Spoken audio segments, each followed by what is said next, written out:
rehabilitation to people who clearly have some sort of problem that should be, for the benefit of society, addressed. Now, maybe Clarkson is unfixable. Maybe he is just going to be that way.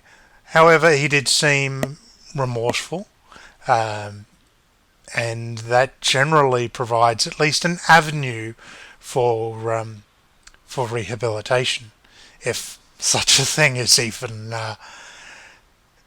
what you would call it in this sort of context. So anyone who makes this sort of mistake, yes, is definitely hurting people. Physically, that's a problem.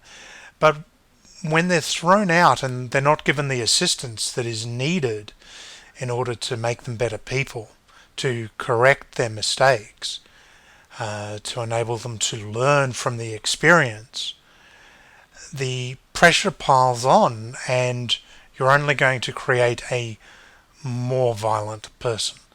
This is probably not going to be the case with Clarkson because, as I've said, I assume, and this isn't necessarily the case, that he has some sort of a nest egg saved up, that he hasn't blown all his money on various cars, but instead that he is financially fine. But what about those that are not? So they face new pressures, and if you were of a violent tendency, if you did have violent urges, I know that I've certainly wanted to throw a punch at a boss before.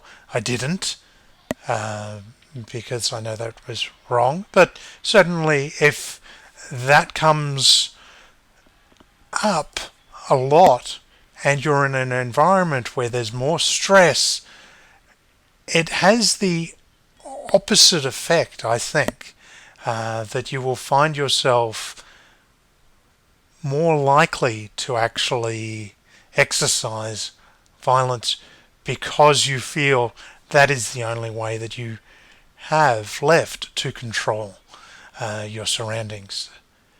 Anyway, it was just a pretty quick video about that.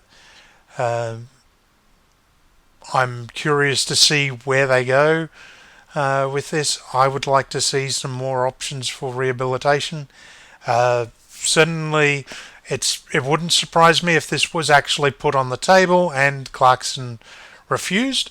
Certainly, his personality would fit the story. That doesn't mean that happened. It doesn't mean it didn't happen. That's pure speculation.